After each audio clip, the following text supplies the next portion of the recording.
सुखरूप स्वतंत्र निवारणवादा तसेच भारतात बौद्ध धर्माचा प्रचार प्रसार करणारी मातृसंस्था जी बुद्धिस्ट सोसायटी ऑफ इंडिया अर्थात भारतीय बौद्ध महासभा या संस्थेच्या राष्ट्रीय संरक्षक आदरणीय महाउपासिका मीराज आंबेडकर यांच्या कार्यास जगास सैन्य या संस्थेचे राष्ट्रीय चेअरमन डॉक्टर हरीश रावलिया साहेब यांच्या कार्यास सैन्य या संस्थेचे रिपोर्टिंग ट्रस्टी जमदार साहेब यांच्याही कार्यास सैन्य जयभीम या संस्थेचे राष्ट्रीय कार्याध्यक्ष आदरणीय डॉक्टर भीमराव यशवंतराव आंबेडकर साहेब यांच्याही कार्यास सैन्य जयभीम। आज या ठिकाणी बुद्धिस्ट सोसायटी ऑफ इंडिया या संस्थेच्या माध्यमातून धर्म प्रवचन मालिका या ठिकाणी संपन्न झाली आणि निमित्तानं चैत्यभूमी या ठिकाणी प्रवचनाचा कार्यक्रम आयोजित केलेला आहे। या प्रवचन मालिकेचे अध्यक्ष ढोबळे गुरुजी यांना माझा सविनय जयभीम। या ठिकाणी उपस्थित असलेले भंते श्रद्धापाल व भंते विशुद्ध बौद्धी यांना मी मंडळ प्रणाम करतो। या ठिकाणी उपस्थित असलेले लवंडे गुरुजी, मुंबई प्रदेशचे अध्यक्ष वानखेडे गुरुजी आणि त्यांची संपूर्ण कार्यकारिणी, या ठिकाणी उपस्थित असलेले महाराष्ट्राचे सर्व पदाधिकारी आणि उपस्थित सर्व धर्म उपासक उपस्थित आपल्या सर्वांना मी सर्व करतो। आणि माझा विषय भगवान बुद्धांनी सांगितलेला कर्म सिद्धांत। तर हा विषय आता 10:25 झालेले आहे आणि आपल्याला वेळेची मर्यादा आहे आणि 1 तासाचा विषय। तर मी माझ्या विषयाला सुरुवात करतोय। आता घेऊ ओके।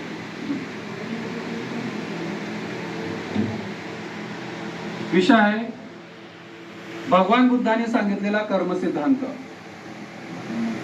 तर हा जो विषय डॉक्टर बाबासाहेब आंबेडकर यांनी बुद्ध आणि त्याचा धम्म या ग्रंथामध्ये विशद केलेला आहे आणि त्या ग्रंथामधूनच काही पॉइंट्स या ठिकाणी मी घेतलेले आहेत आणि त्या पॉइंटच्या आधारे आजचा हा विषय देण्याचा या ठिकाणी प्रयत्न करणार आहे। या ठिकाणी प्रथमतः मी कर्म सिद्धांताचं महत्त्व का महत्त्वाचं आहे हा विषय या ठिकाणी, त्याच्यानंतर असे काही मुद्दे काढलेले आहेत ज्यामध्ये दुसरा मुद्दा असा आहे की ब्राह्मणी आणि बौद्ध कर्म सिद्धांत यातील मूलभूत फरक आहे तो आहे। त्याच्यानंतर असे एकूण जवळजवळ 7 मुद्दे या ठिकाणी मी काढलेले आहेत। या 7 मुद्द्यांच्या आधारे हा विषय मांडण्यासाठी या ठिकाणी प्रयत्न करणार आहे। बघा, प्रत्येक धर्मामध्ये कर्म आणि कर्माचं फळ, तुम्ही कर्म करत राहा तुम्हाला कर्माचं फळ मिळणारच अशा पद्धतीचं सांगितलं जातं। परंतु प्रत्येक धर्मामध्ये त्याची व्याख्या मात्र वेगवेगळी आहे। आपल्याला शब्द सारखाच वाटतो। कर्म हा प्रत्येक धर्मामध्ये आलेला आहे, कर्म आणि त्याचं फळ हे प्रत्येक धर्मात आलेलं आहे, परंतु त्या कर्म या शब्दाचा अर्थ मात्र त्यांच्यामध्ये वेगवेगळा आहे। तर तो अगोदर सुरुवातीला आपण पाहूया काय अर्थ त्याच्यामध्ये येतोय। तर बघा, या ठिकाणी आपण पाहूया तर हिंदू धर्मामध्ये आपल्याला असं दिसतंय की या ठिकाणी तुम्ही कर्म करत राहा, तुम्हाला कर्माचं फळ निश्चित मिळणार आहे। ते आताच मिळेल किंवा पुढच्या जन्मामध्ये मिळेल, मृत्यूनंतरही मिळेल। म्हणजे अशा पद्धतीनं या धर्मामध्ये कर्म या शब्दाची व्याख्या केलेली आहे। कर्म हा शब्द सर्व धर्मांमध्ये आलेला आहे। म्हणजे या ठिकाणी आपल्याला कर्म हिंदू धर्मामध्ये काय सांगतोय, तुम्ही तुमच्या फलाची अपेक्षा करू नका, तुम्ही कर्म करत राहा। तर तुम्हाला आताही त्याचं फळ मिळू शकतं, तुम्ही मृत्यूनंतरही त्याचं फळ मिळू शकतं किंवा खूप उशिराने मिळू शकतं। अशा पद्धतीचा त्याचा अर्थ त्यांच्या धर्मामध्ये सांगितलेला आहे। ख्रिश्चन धर्मामध्ये सुद्धा कर्म या शब्द आलेला आहे आणि मग त्याच्यामध्ये सुद्धा त्यांनी या कर्माचा व्याख्या सांगितलेली आहे।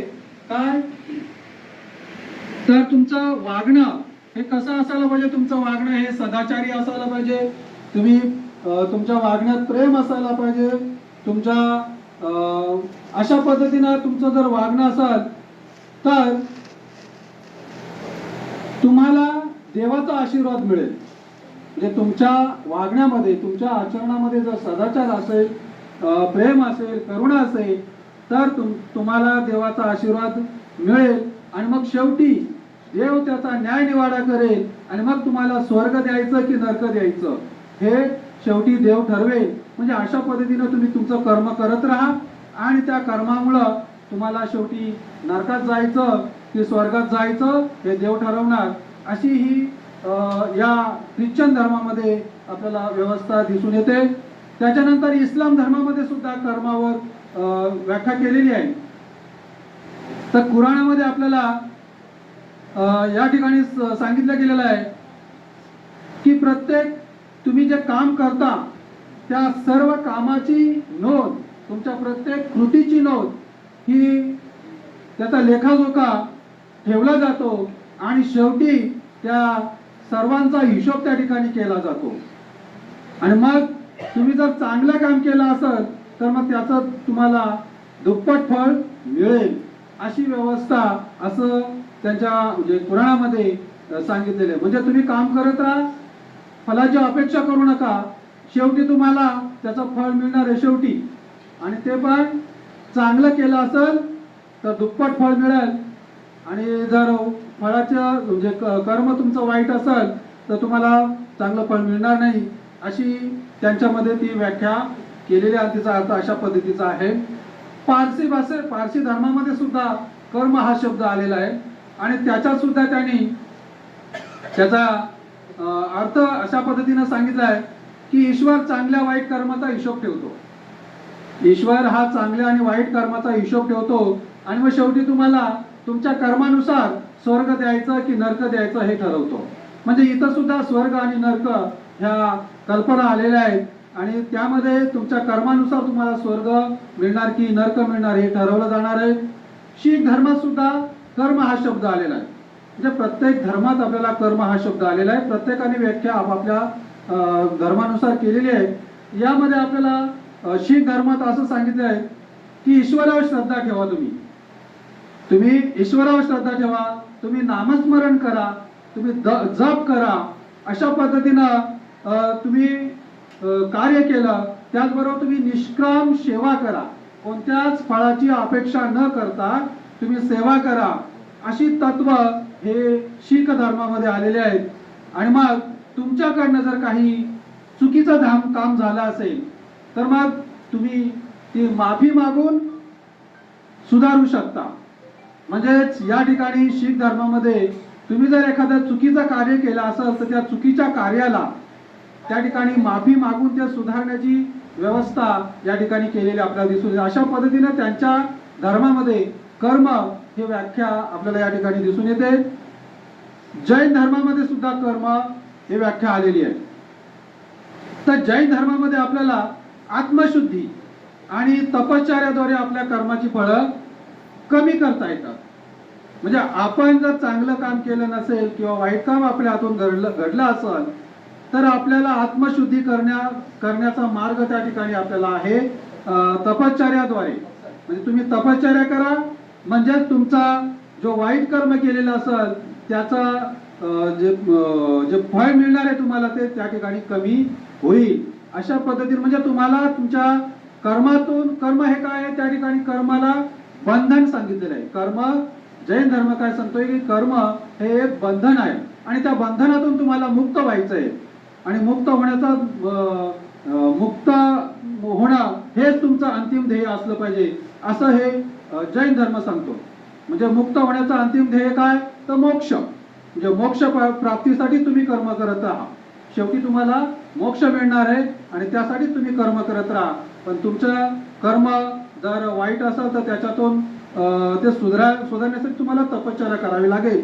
अशा पद्धतीचं या धर्मांमध्ये, वेगवेगळ्या धर्मांमध्ये कर्म या शब्दाचा अर्थ आलेला आहे.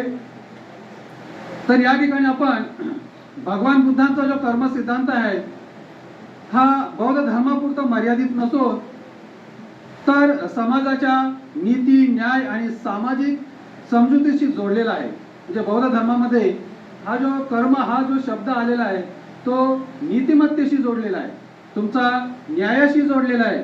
त्याचबरोबर तो सामाजिक समजुती, समाजामध्ये ज्या काही चालीरीती आहेत, समाजात ज्या प्रथा आहेत यांच्याशी तो जोडलेला आहे. म्हणजे कर्माचा संबंध बौद्ध धर्मामध्ये तुमचा नीतिमत्ता, न्याय आणि समाजातील ज्या चालीरीती आहेत याच्याशी जोडलेला आहे. अशा पद्धतीनं हा कर्म या ठिकाणी आपल्याला पाहायचा आहे. कर्म सिद्धांत बौद्ध धर्मात काय आहे तो पाहूया.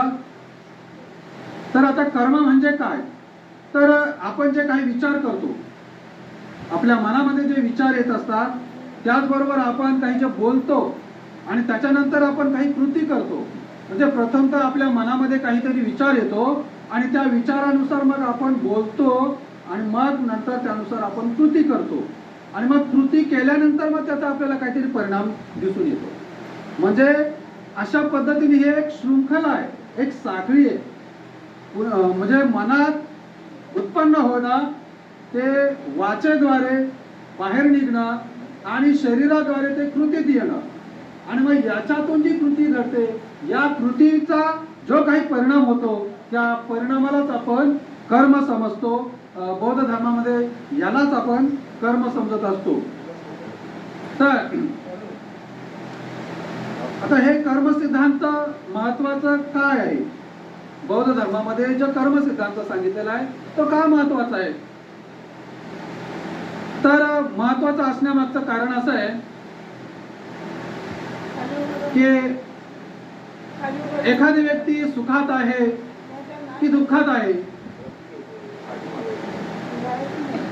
तर याच्या मागचं जे कारण आहे ते कारण शोधण्याचं काम हे कर्म सांगत असतो. म्हणजे तुम्ही सुखी आहात की दुःखी आहात, तुमची परिस्थिती चांगली आहे की हलाखीची आहे,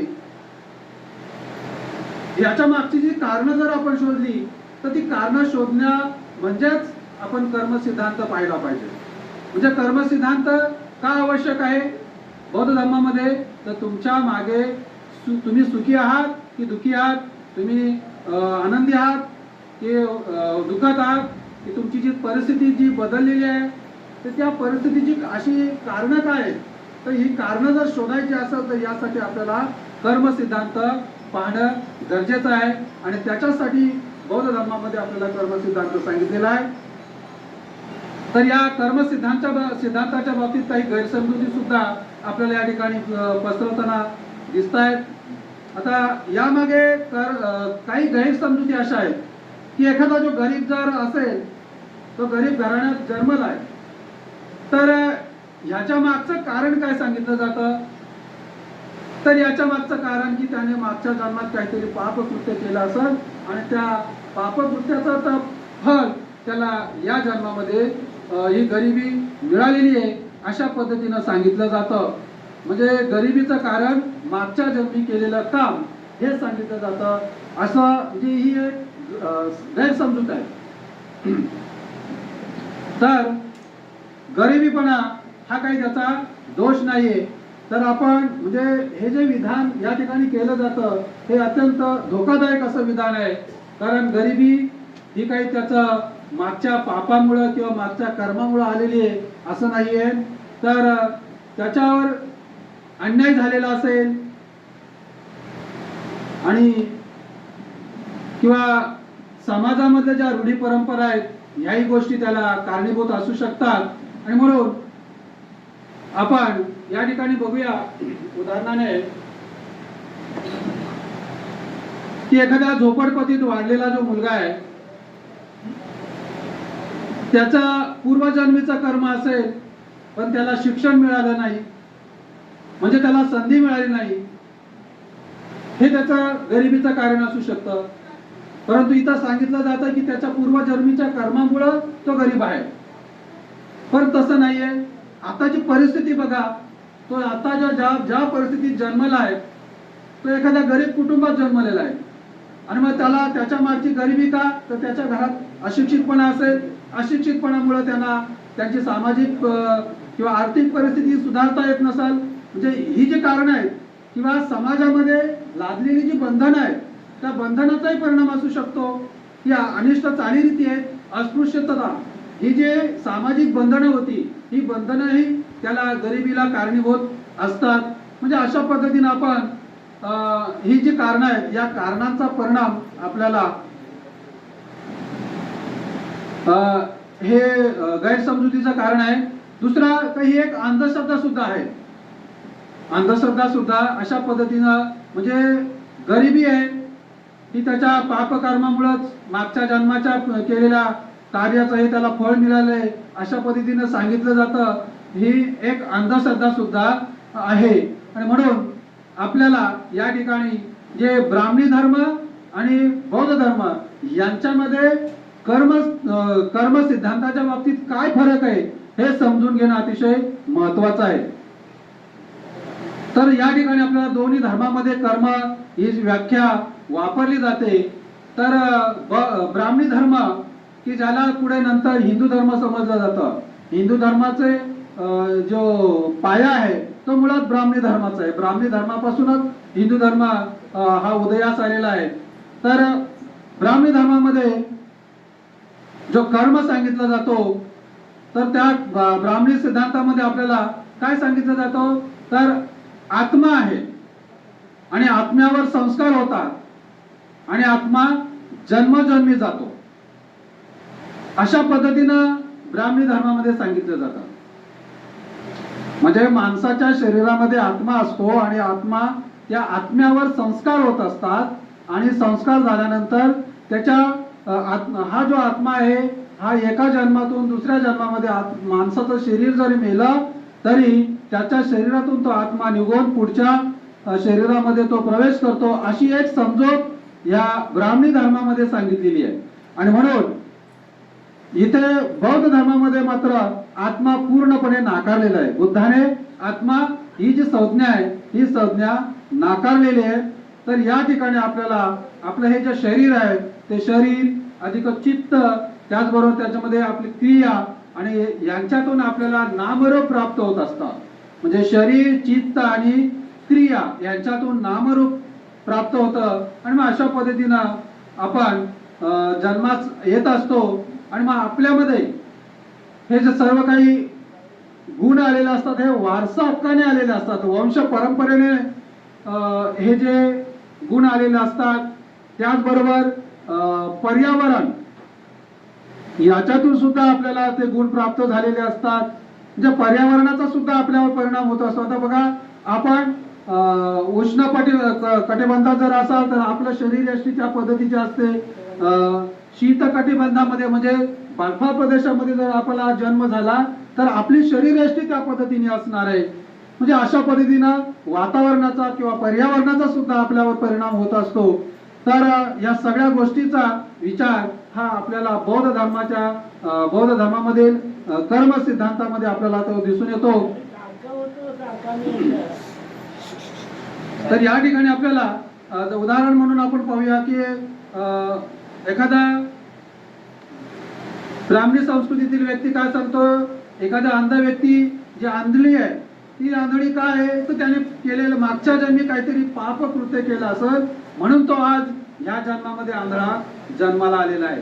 परंतु या ठिकाणी आपल्याला बौद्ध धर्मामध्ये हे साप खोडून काढलेले आहे की त्याच्या आंधळेपणाला मागच्या जन्मीचं कर्म कारणीभूत नाहीये.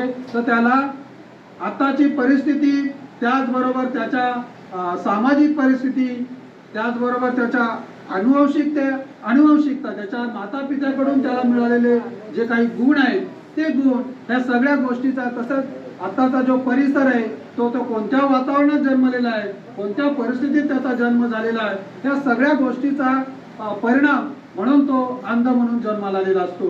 तर अशा पद्धतीनं बौद्ध धर्मामध्ये मागच्या जन्माचा आणि आताच्या जन्माचा याचा काही संबंध येत नाही. तर या ठिकाणी तुमची अनुवंशिकता तुमचा या ठिकाणी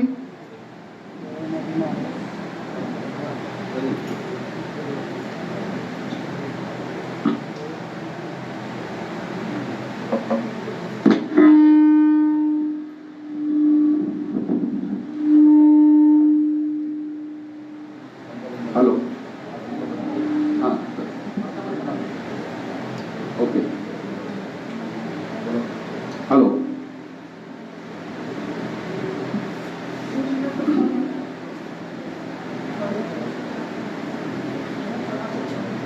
तर या ठिकाणी आपण पाहतोय कर्म सिद्धांत वेगवेगळ्या धर्मामध्ये वेगवेगळे त्याची व्याख्या केलेली आहे आणि बौद्ध धर्मात जो कर्म सिद्धांत मानलेला आहे तो पूर्णपणे वेगळा आहे. तो आताची जी परिस्थिती आहे, सामाजिक आर्थिक या सगळ्या परिस्थितीचा परिणाम तसंच अनुवंशिकता ही त्यामागची कारणं असू शकतात. म्हणजे या ठिकाणी आपल्याला भगवान बुद्धाचा जो कर्म सिद्धांत आहे तो आपल्याला न्याय, करुणा आणि प्रयत्नशीलता यावर आधारलेला आहे, तो नियतीवर आधारलेला नाहीये. तर असा हा जो कर्म सिद्धांत आहे तर आपण कर्मावर नाहीतर प्रयत्नांवर विश्वास ठेवला पाहिजे असा बौद्ध धर्म सांगत असतो. म्हणजे या ठिकाणी तुम्ही जर तुमची परिस्थिती गरिबीची आहे तर तुम्ही मागच्या जन्मी वाईट काम केलं म्हणून मी आज गरीब आहे असं म्हणून तुम्ही तुमचं काम करत राहिला तर तुमच्या त्या परिस्थितीमध्ये अजिबात बदल होणार नाहीये. त्यासाठी तुम्हाला प्रयत्न केला पाहिजे, त्या परिस्थितीतून बाहेर निघण्यासाठी तुम्हाला प्रयत्न केले पाहिजे. म्हणजे या ठिकाणी आपल्याला बौद्ध सिद्धांत काय सांगतो तर तुमचा प्रयत्न व्हा, तुम्ही कर्म करा आणि तुमच्या प्रयत्नाने तुमची जी आताची परिस्थिती आहे ती परिस्थिती बदला. परंतु इतर धर्म तुम्हाला त्या आहे त्या परिस्थितीमध्येच राहा अशा पद्धतीचं सांगत असतात. आणि म्हणून या ठिकाणी आपल्याला प्रयत्नांवर विश्वास ठेवा अशा पद्धतीचा हा बौद्ध धर्म सांगत असतो. तर या ठिकाणी आपल्याला कर्म म्हणजे काय आणि इतर धर्मांमध्ये त्या कर्माची काय व्याख्या आहे या बाबतीत मी या ठिकाणी पहिल्या मुद्द्यामध्ये सांगितलेले. आता आपण दुसऱ्या मुद्द्याकडे वळूया. दुसरा मुद्दा असा आहे की ब्राह्मणी धर्म आणि बौद्ध कर्म सिद्धांत यातील मूलभूत फरक काय आहे. आता बघा, कर्म सिद्धांत म्हणजे नेमकं काय आणि ब्राह्मणी कर्म सिद्धांतामध्ये फरक काय तर साम्य अर्थात नाहीये. तुमच्या धर्मात कर्म आहे आणि आमच्या धर्मातही कर्म आहे, मग दोघे एकच, मग शब्द एकच आहे पण कर्म हा जो शब्द आहे त्याचा अर्थ, हेतू, परिणाम हे सगळे काही वेगळं आहे. आता उदाहरणार्थ शब्द प्रेम आहे आणि त्या प्रेम ह्या शब्दाचा अर्थ आपल्याला वेगवेगळा असू शकतो. आता बघा, आईनं आपल्या लहान बाळावर केलेला प्रेम ह्या शब्दात तो प्रेम या शब्दाचा अर्थ वेगळा राहतो. किंवा एखाद्या युवकानं एखाद्या युवती बरोबर केलेला प्रेम ते त्या ठिकाणी त्या प्रेमाचा अर्थ वेगळा असू शकतो. त्याचबरोबर एखादा व्यापारी तो जर प्रेम हा शब्द वापरत असेल तर तो आपल्या गिरायकांच्या बाबतीत वापरतो, म्हणजे त्या ठिकाणी त्यांच्यापासून मला काहीतरी फायदा मिळणार आहे, म्हणजे त्या अर्थाने तो त्या ठिकाणी प्रेम या शब्दाचा अर्थ घेत असतो. म्हणजे प्रेम हा शब्द जरी सगळीकडे सारखाच असला तरी त्याचा अर्थ मात्र प्रत्येक ठिकाणी प्रत्येक परिस्थितीत हा वेगवेगळा असतो. आणि म्हणून आपल्याला कर्म हा शब्द इतर सर्व धर्मांमध्ये जरी असला तरी तो प्रत्येक धर्मात त्याचा अर्थ हा वेगवेगळा आहे, पूर्णपणे तो भिन्न आहे. तर या ठिकाणी आत्मा अमर आहे असं आपल्याला ब्राह्मणी धर्म सांगत असतो आणि आत्मा हा जन्मजन्मी जातो आणि त्याच्यानुसार आपल्याला फळ मिळतं आणि शरीर हे नष्ट आहे आणि त्याचा आत्म्यावर ठसा राहतो आणि मग तो आपल्याला पुढच्या जन्मामध्ये फळ देत असतो. अशा पद्धतीचा आपल्याला ब्राह्मणी धर्म सांगत असतो. म्हणजे या ठिकाणी एखादी अपंग व्यक्ती ती अपंग जन्मली त्याला कारण त्याचा मागच्या जन्मीचा कार्य असा हा आपल्याला ब्राह्मणी धर्म सांगतो. आणि बौद्ध धर्म मात्र आत्मा मानत नाहीये. बौद्ध धर्मामध्ये बुद्धाने आत्म्याला नाकारलेला आहे, तो अनात्मवाद शिकवत असतो. बौद्ध धर्मामध्ये आपल्याला अनात्मवाद शिकवत असतो.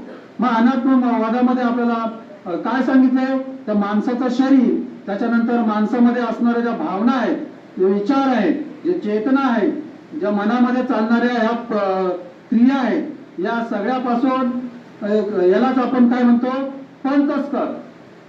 म्हणजे भावना, विचार, चेतना, त्याच्यानंतर मनातील प्रक्रिया आणि आपलं हे शरीर हे याला पंचस्कंद म्हटलेलं आहे. आणि ह्या पंचस्कंदांचाच या सगळ्या मिळून आपल्याला या ठिकाणी एक जी कृती घडते, या पंचस्कंदापासून जी कृती निर्माण होत असते आणि त्या कृतीचा आपल्याला परिणाम दिसून येत असतो.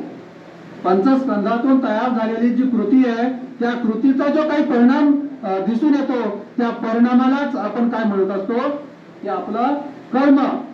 हे त्या ठिकाणी आपल्याला दिसून येत असतं. तर अशा पद्धतीनं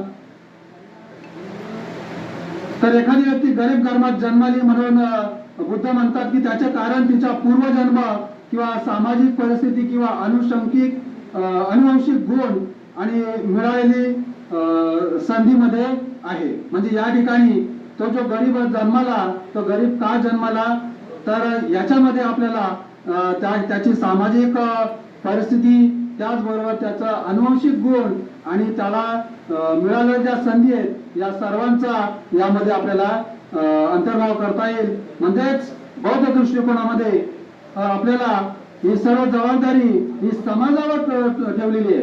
बौद्ध संस्कृतीने किंवा बुद्धाने त्याच्या गरीब राहण्याची कारण काय, तर ती समाजावर ती कारणं लादलेली आहेत आणि त्याच्या कृतीवर समाज आणि त्याने केलेली कृती या ठिकाणी बुद्धाने आत्मा नाकारलेला आहे. तर अशा पद्धतीनं आपल्याला बौद्ध आणि ब्राह्मी धर्म यांच्यामध्ये हा कर्म या शब्दांमध्ये आपल्याला फरक दिसून येतो. म्हणजे इथं आत्म्यावर संस्कार होतात, तर आपल्याला या ठिकाणी काया वाचा यांच्यावर आधारित हे कर्माचा म्हणजे आधार आहे अशा पद्धतीनं बौद्ध संस्कृती सांगते. तसंच पुनर्जन्म इतर धर्मामध्ये सांगितला जातो, आत्मा जन्मजन्मी जातो अशा पद्धतीनं सांगितलं जातं. तर बौद्ध संस्कृतीमध्ये आपल्याला नामरूपाची प्रक्रिया सांगितली जाते. तसंच ती एक प्रकारची साखळी आहे अशा पद्धतीनं आपल्याला सांगितलं जातं. इतर धर्मामध्ये आपल्याला जन्माचे कारण पूर्वजन्माचे पाप सांगितलं जातं आणि बौद्ध संस्कृतीमध्ये त्याला सामाजिक परिस्थिती आणि अनुवंशिकता ह्या गोष्टी तसेच आताची सध्याची तो ज्या वातावरणात जन्मलेला ती परिस्थिती आणि सामाजिक चालीरीती या सगळ्या गोष्टी याच्यामध्ये अंतर्भूत आहेत. तर अशा पद्धतीनं हा भगवान बुद्धाने आपल्याला फरक या ठिकाणी सांगितलेला आहे. जर कर्म आत्म्यावर संस्कार करत असतं आणि आत्मा जर जन्मजन्मी जातो, तर मग समाजातल्या ज्या दलित बहुजन महिलांना प्रत्येक जन्मी दुःख का भोगावं लागत असतं, हा एक आपल्याला विचार करण्यासाठी एक प्रश्न या ठिकाणी उपस्थित होत असतो. आणि म्हणून बुद्धाने आपल्याला हा असा अन्यायकारक हा जो विचार आहे की मागच्या जन्माचा पाप म्हणून मी आज या जन्मात गरीब आहे, हा विचार या ठिकाणी आपल्याला पूर्णपणे नाकारलेला आहे. आणि आपल्याला बौद्ध धर्म न्याय आणि करुण्याचा मार्ग सांगत असतो. बौद्ध धर्म या ठिकाणी आपल्याला न्याय सांगत असतो, तसाच करुण्याचा मार्ग या ठिकाणी सांगत असतो. तर ब्राह्मणी धर्मात जो कर्मवाद सांगितलेला आहे तो कर्मवाद या ठिकाणी बुद्धाने पूर्णपणे नाकारलेला आहे आणि या ठिकाणी आपल्याला न्याय आणि करुण्याचा मार्ग बुद्धाने सांगितलेला आहे. तर ब्राह्मणी कर्म सिद्धांत तुम्हाला नियतीच्या पिंजऱ्यात बंद करतो आणि बौद्ध कर्म सिद्धांत तुम्हाला प्रयत्नांच्या पंखाने उडायला शिकवत असतो. म्हणजे तुम्ही कर्म करा आणि तुमच्या कर्माच बरोबर तुमचे प्रयत्न हेही तितकेच महत्वाचे आहे आणि त्या प्रयत्नांमुळे तुमचं कर्माचं जे फळ आहे ते निश्चितपणे तुम्हाला मिळणार आहे. मग या ठिकाणी आपल्याला तिसरा मुद्दा आहे की बुद्धाचा जो कर्म सिद्धांत आहे तो आपल्याला काय सांगतो. या ठिकाणी आपण त्यांच्यातला फरक पाहिला, ब्राह्मणी कर्म सिद्धांत आणि बुद्धाचा कर्म सिद्धांत फरक पाहिला, कर्म या शब्दाचा अर्थ आपण पाहिला. आता बुद्धाने जो कर्म सिद्धांत सांगितलेला आहे तो कर्म सिद्धांत आपल्याला काय सांगतोय, तर बघा बुद्ध म्हणताय चित्तेनच कर्म, वाचाच कर्म, कायेनच कर्म. म्हणजे मनाने केलेले, वाणीतून केलेले आणि शरीराने केलेले जे काही आहे तेच कर्म आहे. म्हणजे या ठिकाणी बुद्धाने काय सांगितलेलं आहे, तुमच्या वाणीने केलेले जे कार्य आहे, तुमच्या मनाने केलेले, तुमच्या शरीराने केलेले जे कार्य आहे त्या कार्याला बुद्धाने या ठिकाणी कर्म म्हटलेलं आहे. म्हणजे या ठिकाणी मनातून तयार झालेलं, तुमच्या मनातून उत्पन्न झालेले जे विचार आहेत ते विचार ते वाणीतून बाहेर पडत असतात आणि त्याच्यानंतर आपल्या शरीर ते कृतीत उतरत असतं. म्हणजे हे सर्व कृत्य आहे, या कृत्यालाच बुद्ध कर्म असं म्हणत असतात. तर या ठिकाणी एखादी बाह्य कृती म्हणजेच कर्म असं नाहीये, तर तुमचे विचार, तुमची भावना आणि तुमची कृती यांचा जो एकत्रित परिणाम असतो, त्या परिणामाला कर्म म्हटलेलं आहे. म्हणजे बाहेर तुम्हाला जे काही कृती दिसते, जे काही घडताना दिसतं, तुमच्या डोळ्याला जे दिसतं ते दिसलेलं ते कर्म नाहीये, तर तुमच्या मनातील जे भावना आहेत, तुमच्या मनातील विचार आहेत आणि मग तुम्ही केलेली कृती, ह्या सगळ्यांचा एकत्रित जो काही परिणाम त्या ठिकाणी आपल्याला समोर येईल, तो परिणाम म्हणजेच ते कर्म होईल. अशा पद्धतीनं बुद्ध या ठिकाणी आपल्याला कर्माचं ते सांगतायत. तर या ठिकाणी आपल्याला बघा एखादा उदाहरणाने सांगता येईल की एखादा मुलगा आहे, लहान मुलगा आहे, गरीब घराण्यातला आहे, परंतु तो गरीब जरी असला तरी तो शिक्षणाची कास सोडत नाहीये, प्रयत्न करतो आणि शिक्षण घेत राहतो आणि तो त्याची प्रगती करत राहतो. त्याच्या सोबत असणारा दुसरा विद्यार्थी तोही गरीब असतो, तो थोडेफार प्रयत्न करतो परंतु शिक्षण अर्धवट सोडतो. आणि मग दोघांच्या परिस्थितीमध्ये आपल्याला फरक दिसून येतो की ज्याने प्रयत्न केले त्याच्या प्रयत्नामुळे त्याने त्याच्या परिस्थितीवर मात केली आणि ज्याने प्रयत्न अपुरे केले, अर्धवट शिक्षण केलं, त्याच्या परिस्थितीत मात्र काही बदल झाला नाही. म्हणजे या ठिकाणी आपल्याला कर्म काय सांगताय तर तुम्ही प्रयत्न करा. या ठिकाणी आपल्याला हे प्रयत्नवादी बनण्यासाठी आपल्याला बुद्धाचे विचार या ठिकाणी सांगत असतात. म्हणजे या ठिकाणी आपल्याला बुद्ध नियतिवाद नाकारतायत. तर नियतिवाद म्हणजे काय? जे माझ्या बाबतीत जे घडणार आहे ते घडणारच आहे असं काय, म्हणजे माझ्या नियतीतच लिहिलेलं आहे असं काय म्हणतात. हे माझ्या बाबतीत घडलंय ना, हे नियतीतच होतं म्हणून ते घडलं, असा काहींचा विचार किंवा ब्राह्मणी धर्मामध्ये विचार या ठिकाणी सांगितला जातो. तर बुद्धाने हा जो नियतिवाद आहे, जे नियतीत होतं म्हणून घडलं असं जे सांगितलं जातं, हा जो विचार आहे तो विचार बुद्धाने या ठिकाणी आपल्याला नाकारलेला आहे. तर बुद्धाने प्रयत्नवाद शिकवलेला आहे. इतर धर्मामध्ये जो नियतिवाद सांगितला जातो तो या ठिकाणी बुद्धाने नाकारलेला आहे आणि बुद्धाने काय शिकवलेलं आहे तर प्रयत्नवाद शिकवलेला आहे. तुमच्या बाबतीत जे काही आज घडलेलं आहे ही परिस्थिती तुम्हाला बदलता येईल. ही परिस्थिती तुम्हाला तुमच्या प्रयत्नातून बदलता येईल. म्हणजे या ठिकाणी बुद्ध आपल्याला प्रयत्नवाद शिकवत असतात आणि तोच कर्म सिद्धांत आहे. प्रयत्नवाद हाच कर्म सिद्धांत आहे. म्हणजे तुमच्या जीवनामध्ये तुम्हाला बदल घडवायचा असेल तर तुम्ही चांगले प्रयत्न करा. असलेली परिस्थिती, त्या परिस्थितीवर मात करण्यासाठी प्रयत्नवादी बना. निश्चितच त्याच्यामध्ये बदल हा घडणार आहे. आणि मग कर्माचा परिणाम आपण जर प्रयत्न करत राहिलात तर आपल्या चांगल्या ह्या प्रयत्नातून आपले नैतिक आणि सामाजिक यांच्यामध्ये सुद्धा त्याचा परिणाम आपल्याला दिसून येतो. नैतिक परिणाम आणि सामाजिक परिणाम. तर तुम्ही चांगल्या पद्धतीने विचार केलात, तुमचे प्रयत्न चांगले होते, तुमच्या भावना चांगल्या होत्या, तुमच्या मनात दुसऱ्या प्रती आदरभाव होता. म्हणजे अशा पद्धतीनं प्रयत्न करत असताना मनामधल्या ज्या भावना आहेत याचा सुद्धा तुमच्या कर्मावर परिणाम होत असतो. म्हणजे चांगल्या प्रतीनं विचार करून तुमच्या मनात चांगल्या भावना होत्या आणि अशा चांगल्या भावनांचा याच्यावर आधारित तुम्ही प्रयत्न केले तर मात्र तुमचा जो मिळणारा जे फळ आहे त्याचा परिणाम आहे तो तुम्हाला चांगल्या पद्धतीनंच मिळणार आहे. आणि जर तुमचे प्रयत्न हे वाईट कृत्यातून जर असेल, तुम्ही प्रयत्न करता तर मात्र त्याच्या मागची जी कृती आहे किंवा जी भावना आहे ती चांगली नसेल तर त्याचा परिणाम मात्र तुम्हाला त्याच पद्धतीनं प्राप्त होणार आहे. म्हणून प्रयत्न सुद्धा अशा पद्धतीनं करा की त्याच्यामध्ये असणारी जी भावना आहे म्हणजे त्याच्यामध्ये नैतिकता असली पाहिजे. हे आपल्याला या प्रयत्नातून म्हणजे चांगल्या फलाची अपेक्षा जर मिळवायची असेल तर आपली नैतिकता त्या ठिकाणी असायला पाहिजे आणि समाजाप्रती आपल्याला एक चांगली भावना त्या ठिकाणी आपल्याला सामाजिक जाणीव आपल्यामध्ये असायला पाहिजे. आणि म्हणूनच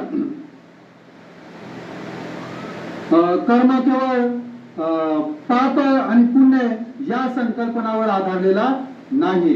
म्हणजे इतर धर्मामध्ये आपल्याला जे कर्म आहे ते पाप पुण्यावर आधारलेलं आहे अशा पद्धतीने सांगितलं जातं. तर बौद्ध धर्म हे पाप पुण्यावर सांगत नाहीये, तर ते नैतिकता, बौद्ध धर्म तुम्हाला नैतिकता या ठिकाणी सांगत असतात. नैतिकतेवर आधारित आपल्याला बौद्ध धर्म शिकवला आहे. बुद्धाचे विचार त्या ठिकाणी सांगत आहेत.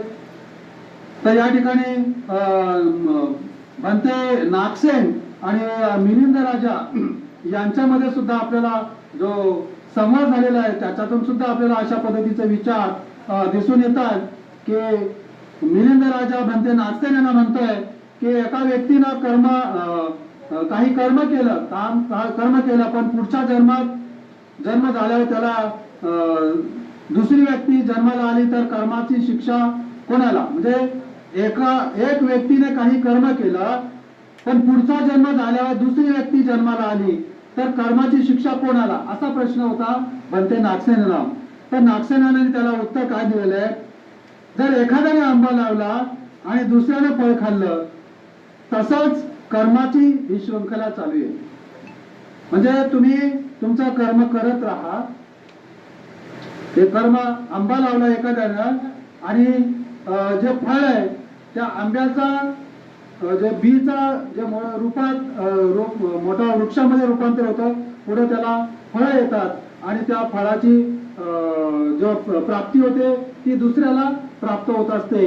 म्हणजे अशा पद्धतीनं तुमच्या केलेल्या कृतीचा परिणाम हा चांगला तो दुसऱ्याला उपभोगाला मिळत असतो. म्हणजे अशा पद्धतीनं तुम्ही तुमचं कार्य करा. फळ हे निश्चितच चांगल्या पद्धतीने चांगलं काम केलं तर चांगलंच फळ त्या ठिकाणी अपेक्षित आहे. आणि कर्माची जबाबदारीची ही साखळी ही अशी एकापासून दुसऱ्यापर्यंत जात असते. तर नैतिक सुव्यवस्था हा बौद्ध धर्मामध्ये कर्माचा एक पाया त्या ठिकाणी सांगितला गेलेला आहे. तर कर्मावर विश्वास नसेल तर समाजामध्ये नीती राहणार नाहीये. भगवान बुद्धाने हा विचार या ठिकाणी सांगितलेला आहे. म्हणजे तुमचा जर तुमच्या कर्मावर विश्वास नसेल तर समाजामध्ये नीती राहणार नाहीये. म्हणजे कर्मावर विश्वास नाही म्हणजेच काय, तर तुम्ही जर कार्य करता ते चांगल्या विचाराने जर करत नसाल, तुमच्या कार्यामध्ये तुमच्या भावना तुमच्या विचार हे जर चांगले नसतील तर म्हणजे तुमची नीतिमत्ता चांगली नाहीये असाच या ठिकाणी अर्थ होतो. आणि म्हणजे समाजामध्ये त्याचा परिणाम अनीती पसरे. म्हणजे तुमच्या कृतीतून हे समाजामध्ये काय पसरणार आहे, अनीती पसरणार आहे. आणि अनीतीमुळे समाजामध्ये वाईट कृत्य हे जास्त प्रमाणात घडेल. आणि म्हणून तुमच्या कृतीला नीतिमत्ता ही आवश्यक आहे. आणि म्हणून कर्मावर विश्वास ठेवा. म्हणजे नीतिमत्ता चांगली आहे हे कशावर आधारलेलं आहे, तर कृतीवर आधारलेलं आहे. नीतिमत्ता हे कशावर आधारलेलं, त्याचा पाया काय आहे, तर तुमची कृती किंवा तुमचं कर्म. आणि म्हणून तुम्ही चांगल्या पद्धतीने कर्म करा म्हणजेच समाजामध्ये चांगले हे नीतिमत्ता पसरेल अशा पद्धतीचं बुद्धाने सांगितलेलं आहे. तर बुद्धाचा एक असा सांगणं आहे की तुम्ही चांगलं काम करा आणि ह्या चांगल्या कार्याचा निश्चितच तुम्हाला फळ त्या ठिकाणी मिळणार आहे. न कशाच्या आंधळेपणाने अनुकरण करा. किंवा बुद्धाने त्या काळात सुद्धा म्हटलेलं आहे की मी सांगतो, जो मार्ग तुम्हाला सांगत आहे तो आंधळेपणाने स्वीकारू नका. त्या मार्गावर जाताना तुम्ही तो अनुभव घ्या आणि अनुभव घेऊन नंतरच तो स्वीकारा. तुम्हाला त्याचा चांगला अनुभव आला तरच तो तुम्ही स्वीकारा. तुम्हाला त्या कृतीचा वाईट अनुभव आला तर तुम्ही तो नाकारा. अशा पद्धतीने बुद्धाने त्या काळात सुद्धा सांगितलेलं आहे. म्हणजे बुद्ध सुद्धा सांगतायत की मी एक मार्गदाता तुम्हाला मार्ग दाखवणार आहे. तो कशा पद्धतीनं स्वीकारायचा ते तुम्ही ठरवा, तुम्ही त्याचा अनुभव घ्या. तर असा हा बुद्धाचा एक विचार आहे. तो प्रभावी विचार म्हणजेच काय, न कशाचं आंधळेपणाने अनुकरण करा. स्वतः विचार करा, तपासा आणि जे सत्य वाटतं ते स्वीकारा, असं हे बुद्धाने सांगितलेलं आहे. तर हे जे तत्व आहे बुद्धाचं, हे जे तत्व आहे हे कर्मा संदर्भात सुद्धा लागू होतं. म्हणजे बुद्धाने जे तत्व सांगितलेलं आहे ते कर्माला सुद्धा लागू होतं.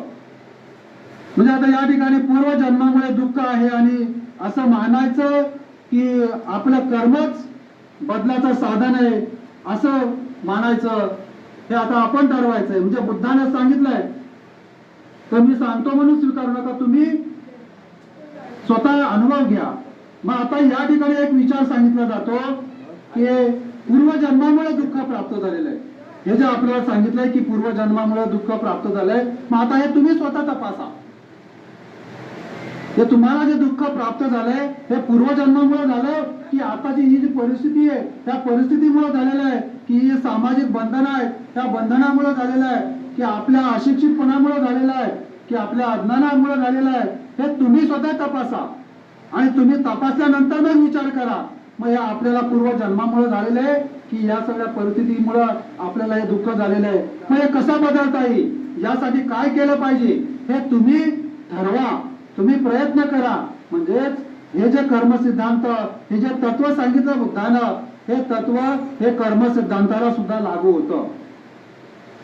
बुद्धाने जे सांगितलेलं तत्व आहे ते तत्व मी सांगतो म्हणून स्वीकारू नका, तर तुम्ही ते तपासा, अनुभव घ्या आणि मगच ते स्वीकारा. हे तत्व या ठिकाणी कर्म सिद्धांताला तंतोतंत लागू होतं, की ज्या कल्पना ज्या सांगितल्या जातात तुमच्या पूर्वजन्मीचं पाप ते आज तुम्हाला भोगायला आलेले, हे तुम्हाला या ठिकाणी तपासता येईल.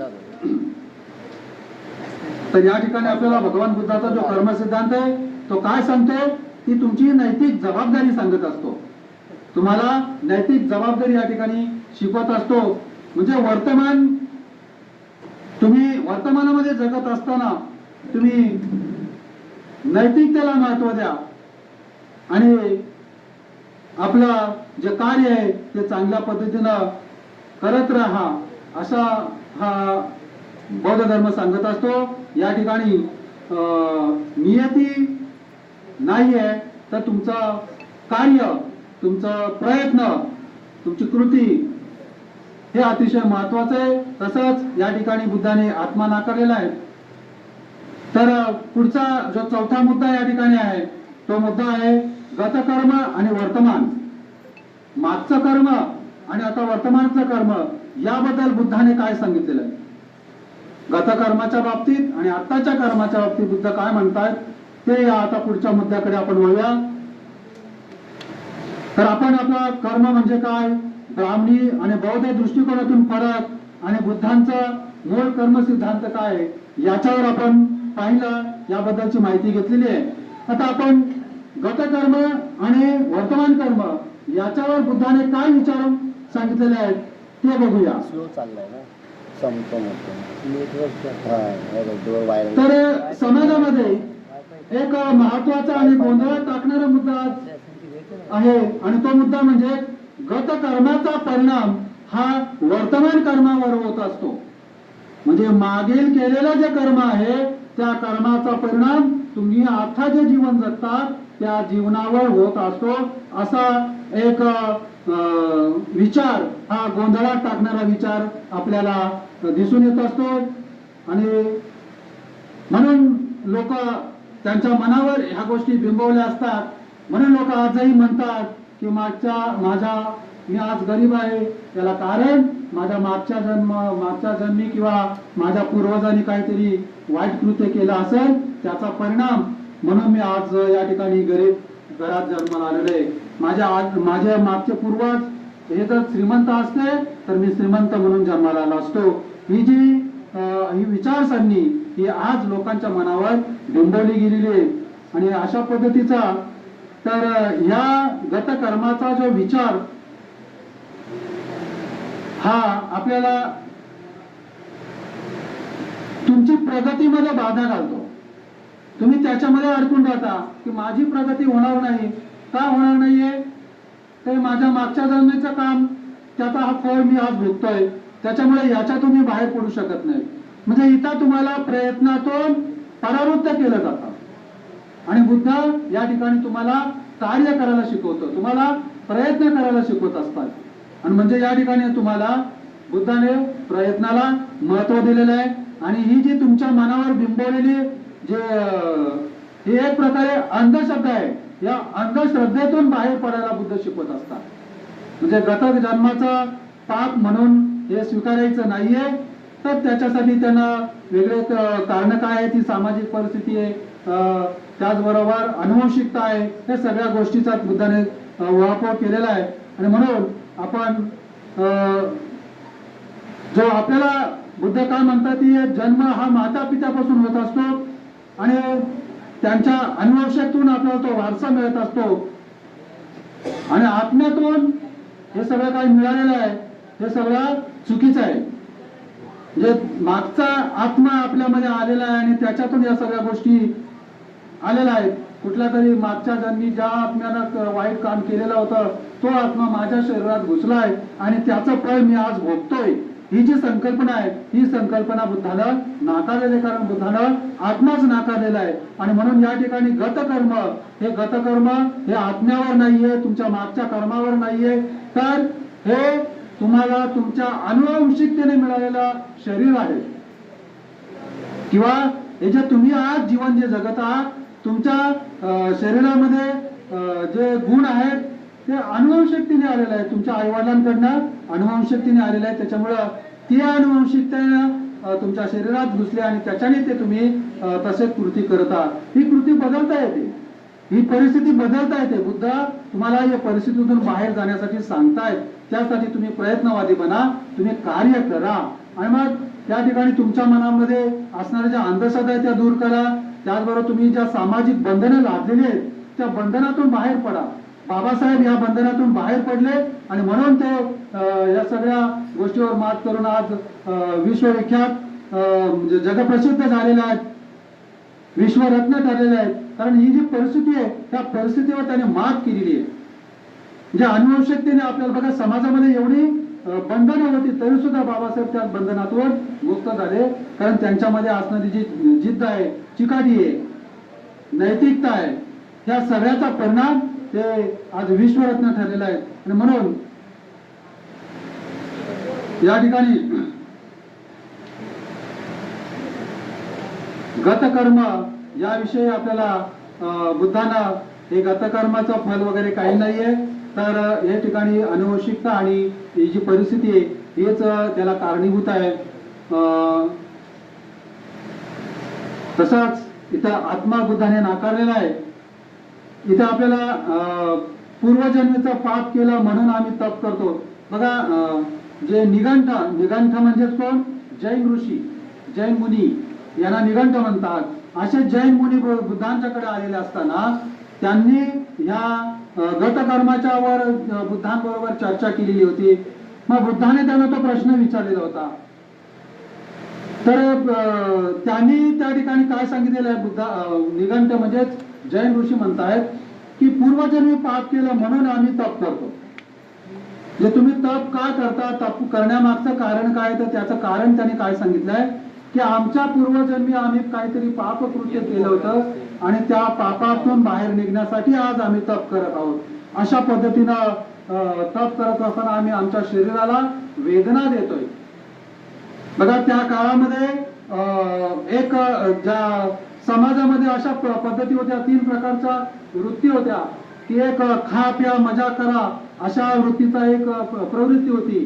खा प्या आणि मजा करा ही एक प्रवृत्ती होती। दुसरी प्रवृत्ती काय होती की आपल्या शरीराला भयंकर अशा यातना द्या, या शरीराला भयंकर यातना देण्याची, म्हणजे एक सुरुवातीचा टोक आणि एक अंतिम टोक अशा पद्धतीचं खा प्या मजा करा आणि शेवटचं शरीराला यातना द्या, अशा वृत्तीचा एक समाज होता।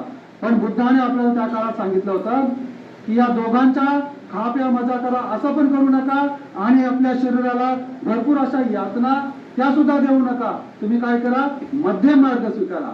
म्हणजे बुद्धाने आपल्याला त्या ठिकाणी आणि अष्टांगिक शिकवलेला तो मध्यम मार्ग शिकवलेला आहे। खा प्या मजा करू नका, तर तुम्ही थोडंसं पुढे या, आणि जास्त शरीराला यातना पण द्यावं, थोडंसं मागा या दोघांमधून आपण मध्य साधूया आणि त्याच्याने तुम्ही तुमचं जीवन जगा. तोच बुद्धाने अष्टांगिक मार्ग शिकवलेला आहे. तर अशा पद्धतीने बुद्धाने त्याला विचारलं तर त्याने काय सांगितलं की मागच्या जन्मीचं जे पाप आहे त्याच्यातून मुक्त होण्यासाठी मी आज तप करतोय. मग बुद्धाने त्यांना प्रश्न विचारला, तुम्हाला नक्की खात्री आहे का तुम्ही मागच्या जन्मी पाप केलं होतं? 50 मिनिटं. तर मग त्याने उत्तर दिलं, मी खात्रीशीर सांगू शकत नाही. मी मागच्या जन्मी पाप केलं होतं की पुण्य केलं होतं याच्याबद्दल मी निश्चित सांगू शकत नाही, परंतु आम्हाला सांगितलं जातं की तुम्ही मागच्या जन्मी पाप केलं म्हणून ते त्याच्यातून बाहेर पडण्यासाठी तुम्हाला तप केलं पाहिजे. मग जर तुम्हाला हे निश्चित माहिती नाहीये तुम्ही पाप केलंय का पुण्य केलंय, तरी सुद्धा तुम्ही या शरीराला यातना देता, हे बरोबर आहे का? तर नाहीये, हे चुकीचं आहे. ज्या गोष्टी माहिती नाहीये त्याचं तुम्ही प्रायचित्त का भोगता? ज्या गोष्टी तुम्हाला माहीतच नाहीयेत त्या माहीत नसलेल्या गोष्टीचं तुम्ही प्रायचित्त भोगतात, तर ही गोष्ट चुकीची आहे आणि त्याच्यामुळे तुमचं जीवन एक प्रकारे तुम्ही उद्ध्वस्त करत आहात. म्हणजे जी गोष्ट तुम्ही केलीच नाही, एखादी गोष्ट तुम्ही केलीच नाही, एखाद्या उदाहरणार्थ एखाद्याने खून केलाच नाही, परंतु तरी सुद्धा त्याला खुनाची शिक्षा होते. म्हणजे त्याला त्या ठिकाणी न केलेल्या गुन्ह्याची, आणि तोही कबूल करतो की नाही माझ्या हातून ते खून झालेला असणार असं तो मान्य करतो, आणि मग ते हे गुन्हा मी केलेला असेल मग त्याच्यामुळे मला हे शिक्षा भोगावीच लागेल, अशा पद्धतीचा न केलेल्या गुन्ह्याची तो शिक्षा भोगत असतो. त्याला माहित आहे की नाही हा, तरी सुद्धा अशा पद्धतीनं म्हणजे न केलेल्या कृत्याचा परिणाम म्हणून आपण ही शरीराला यातना देतो आणि आपलं शरीर उद्ध्वस्त करतो. हे अतिशय वाईट गोष्ट आहे असं बुद्धाने त्या ठिकाणी त्यांना सांगितलेलं आहे. तर पूर्वकर्म ही एक फक्त कल्पनाच आहे असं बुद्धाने त्या ठिकाणी त्या याला सांगितलेल्या म्हणते निगंठाना त्या ठिकाणी सांगितलेलं आहे. आणि हे पूर्व कल्पना ही जी पूर्वजन्मातील जे कर्म आहे ही जी कल्पना आहे, ही कल्पना आताच्या जन्मामध्ये तुम्ही जे वर्तमान मध्ये जगत आहात त्या जगण्याला विकासाला तुमच्या अडथळा निर्माण करत असते. म्हणजे तुम्ही जे जगताय तुमच्या जगण्यामध्ये जी प्रगती होत असते तर त्या प्रगतीमध्ये एक प्रकारे अडथळा निर्माण होतो. तुम्ही या अशा पद्धतीचं जे कृत्य करता, शरीराला ज्या यातना देता, त्या यातनेतून तुम्ही तुमच्या याला अडथळा निर्माण करत असतात. तर बुद्ध या ठिकाणी म्हणतात की कर्माचा वारसा हा अनुवंशिक वंशानुगत आहे तो, पण ते हे जे कर्तृत्व आहे हे स्वतःच्या प्रयत्नावर आधारित असतं. म्हणजे कर्माचा वारसा वंशानुगत आहे, म्हणजे वंश परंपरेने तुम्ही तुमच्यामध्ये अनुवंशिकता आलेली असते, वंश परंपरेने तुमच्यामध्ये गुण आलेले असतात आणि त्या गुणामुळे तुम्ही तसं काम करत असता. म्हणजे काही वेळा आपण बघतो बोलतो असं की हा बघा हा तर दिसतो त्याच्या बापावरच गेला, म्हणजे त्याचं दिसणं वागणं बोलणं चालणं कृती त्या कोणावर गेले? बापावर गेली किंवा तिच्या आईवर गेली, असं ज्या वेळेला बोलतो त्यावेळेला काय येतं की ते अनुवंशिकता आहे. त्या अनुवंशिकतेने त्याला ते गुण मिळालेले, त्या अनुवंशिकतेनं तो कर्म करत असतो. म्हणजे कर्म ह्या ठिकाणी कशावर आधारित होतं? अनुवंशिकतेवर आधारित आहे. परंतु त्याचबरोबर जे कर्तृत्व आहे म्हणजे ती आत्ताची जी परिस्थिती आहे, तो जे कर्म करतो ते अनुवंशिकतेने आलेलं कर्म आहे, पण ह्या कर्मातून तो त्याच्यामध्ये बदल घडू शकतो. ते बदल कशाने घडू शकतो? तो त्याच्या कर्तृत्वाने घडू शकतो. म्हणजे त्याच्या अनुवंशिकते बरोबर त्याला कर्तृत्व हे सुद्धा अतिशय महत्वाचं आहे. म्हणजे ती परिस्थिती बदलण्याचं त्याला इथं संधी आहे, त्या परिस्थितीत तो बाहेर निघू शकतो, त्याच्यावर मात करू शकतो, आपली प्रगती करू शकतो. हे केवळ आणि केवळ हे प्रयत्नावर आहे. आणि बुद्ध या ठिकाणी तुम्हाला प्रयत्नवादी बना असंच या ठिकाणी स्पष्ट सांगत असतात. तर बुद्ध या ठिकाणी स्पष्ट करतायत की माणूस गरीब, अपंग, दलित आणि मागास अशा परिस्थितीत जन्मतो, त्यामागे गतकर्म नव्हे तर जन्माचा काळ, परिस्थिती, आई बापाची सामाजिक स्थिती, शिक्षण, पोषण, आरोग्य ही खरी कारण आहे. म्हणजे गतकर्मामुळे तो गरीब आहे असं नाहीये, किंवा अपंग आहे किंवा दलित आहे असं नाहीये. तर याच्या मागची कारणं हे वेगळी आहेत. त्याच्या मागचं जन्माचा काळ, त्याची परिस्थिती, त्याच्या आईवडिलांची सामाजिक स्थिती काय आहे, त्याचबरोबर त्याचं शिक्षण, त्याचं पालनपोषण, त्याचं आरोग्य, या सगळ्या गोष्टीचा परिणाम या ठिकाणी आपल्याला त्याचा हे त्यांच्या पूर्वकर्म पापकर्मामुळे नाही तर सामाजिक संधीमुळं त्या गोष्टी घडत असतात. तर बघूया आपण, म्हणजे एखादा मगाशी उदाहरण दिलं तुम्हाला, एखादा गरीब विद्यार्थी आहे, पण तो गरीब परिस्थिती असूनही तो जर एखादा शिक्षणामध्ये चांगली प्रगती करतो तर का करतो, तर त्याला सामाजिक संधी मिळाली. आज आपल्याला आरक्षणामुळे आरक्षण लागू केलेले, या आरक्षण लागू काय केलं की समाजाने तुम्हाला बऱ्याचशा संधी नाकारल्या होत्या. तुम्हाला ज्या नाकारलेल्या संधी होत्या त्या संधी आरक्षणातून प्राप्त झाल्या. नोकरीमध्ये संधी नव्हती, ती संधी आरक्षणातून प्राप्त झाली. तुम्हाला शासनकर्ते जमात बनण्यासाठी संधी नव्हती, ती संधी तुम्हाला या घटनेमध्ये आरक्षण लागू केलेलं आहे, त्याच्यातून तुम्हाला ती संधी प्राप्त झालेली आहे. म्हणजे ही सामाजिक जी संधी मिळालेली आहे, ही संधी मिळाली आणि त्याच्यामुळे तुमची प्रगती घडलेली आहे. तुमच्या या ठिकाणी पूर्वकर्मामुळं हे असं काही नाहीये. तर ही जी संधी तुम्हाला पूर्वी नाकारली होती, ती नाकारलेली संधी तुम्हाला आज मिळालेली आहे आणि या मिळालेल्या संधीमुळे आज तुमची प्रगती झालेली आहे. तर हे या ठिकाणी आपण लक्ष घेतलं पाहिजे की आपल्याला पूर्वकर्मामुळे आपल्याला आज आपण हे काम भोगतोय, वर्तमान भोगतोय असं नाहीये. तर त्यामागची वेगवेगळी कारणं आहेत. ही बुद्धाने या ठिकाणी म्हणजे गतकर्माचा वापर सामाजिक अन्याय लपवण्यासाठी झालेला आहे असं या ठिकाणी बुद्ध आपल्याला सांगतायत. म्हणजे तुम्ही तुमच्या समाजावर जो अन्याय अत्याचार झालेला आहे किंवा सामाजिक बंधनं जी लादलेली आहेत, ती लादलेली त्याच्यातून तुम्ही बाहेर पडू नयेत यासाठी तुम्हाला काय सांगितलं जातं, या बाबतीत तुम्ही विचार करू नये म्हणून सांगितलं जातं की तुमच्या गतकर्माचं पाप म्हणून तुम्ही आज अशा पद्धतीचं कृत्य करत आहात. तर या ठिकाणी आपण गतकर्माचा वापर हा सामाजिक अन्याय लपवण्यासाठी झालेला आहे अशा पद्धतीचा आपल्याला सांगितलं जातं. पुढचा म्हणजे गतकर्माचा चुकीचा अर्थ लावल्याचा सामाजिक परिणाम हा मुद्दा या ठिकाणी आहे की गतकर्म म्हणजे मागच्या जन्मी केलेलं कार्य, त्याचा परिणाम आज जो आपण भोगतो आणि त्याचा आपण या ठिकाणी जो अर्थ लावलाय तो चुकीच्या पद्धतीने कसा लावलाय आणि हे बुद्धाने या ठिकाणी कशा पद्धतीने सांगितलंय हे बघूया आता या मुद्द्यामध्ये. की तुमचं दुःख हे केवळ तुमची वैयक्तिक चूक नाहीये.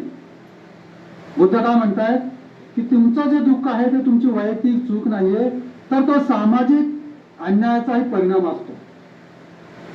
म्हणजे बुद्धाने या ठिकाणी आपल्याला तुमचं दुःख कशामुळे घडलेलं आहे, तर सामाजिक अन्यायामुळे घडलेलं आहे. तुम्ही काहीतरी मागच्या जन्मी केलं म्हणून तुम्हाला या जन्मी दुःख आलंय असं मुळीच नाहीये. तर ती सामाजिक बंधनं किंवा जी काही तुम्हाला समाजाने यातना दिल्या असतील, काही तर अन्याय केला असेल त्याचा तो परिणाम. तर अशा पद्धतीचा लोकांच्या मनामध्ये ही एक प्रकारे विषमता, समाजामध्ये असणारी जी विषमता आहे, ती विषमता ही पूर्वापार चालत आलेली आहे. अशा पद्धतीने समाजाला स्वीकारायला भाग पाडली. नाही, आम्ही ही गतकर्माची पाप आहेत म्हणून आम्ही या समाजामध्ये जन्माला आलो आणि म्हणून ही सामाजिक बंधनं मला हे स्वीकारलीच पाहिजे अशी मनावर एक बिंबवलं जातं. परंतु हा सामाजिक अन्याय आहे आणि त्या अन्यायातून तुम्हाला बाहेर पडायचं आहे. ही एक प्रकारे अंधश्रद्धा आहे. या अंधश्रद्धेतून तुम्हाला बाहेर पडायचं आहे. तर बुद्धाने ह्या अन्यायाला धर्मरूपी योग्यतेचा जो बुरखा घातलेला त्याच्यातून आपण बाहेर पडण्यासाठी सांगितलेला आहे. बुद्धाने आत्मा नाकारलेला आहे.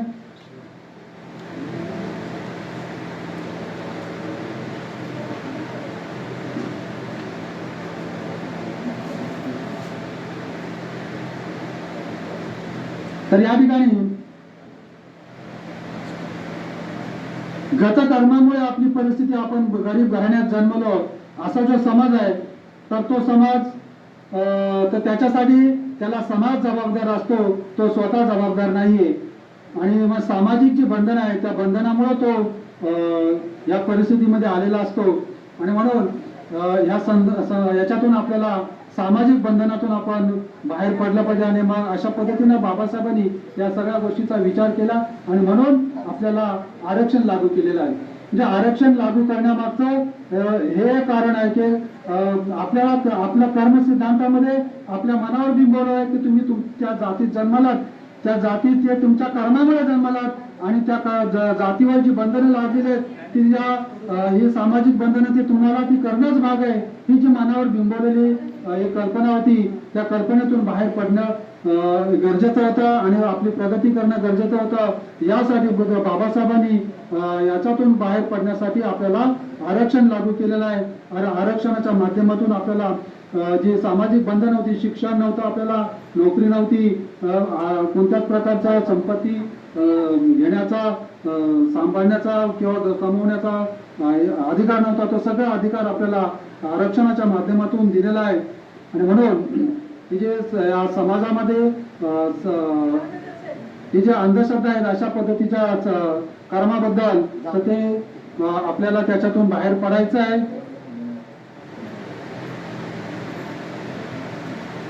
आणि ब्राह्मणी धर्मामध्ये आपल्याला नियती कर्मसिद्धांत सांगतो काय की सर्व काही नियतीप्रमाणे ठरलेलं आहे आणि मोक्ष फक्त उच्च वर्णाला मिळतो.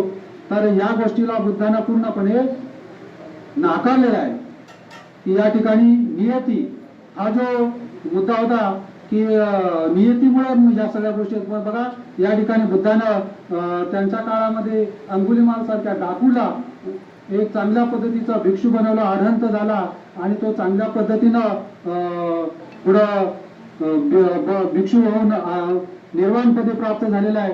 म्हणजे या ठिकाणी नियती वगैरे काही नाहीये. तर तुम्हाला त्यांना सगळ्यांना संधी द्यायची आहे, संधी मिळाली म्हणून तो त्याची प्रगती झालेली आहे.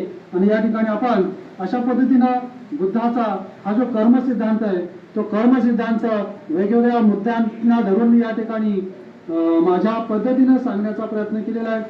हा जो विषय बुद्ध आणि त्याचा धम्म या पुस्तकातल्याच मुद्द्यांना धरून मी या ठिकाणी त्याचा मुद्द्यांचं विश्लेषण करण्याचा प्रयत्न केलेला आहे, माझ्या पद्धतीनं प्रयत्न केलेला आहे.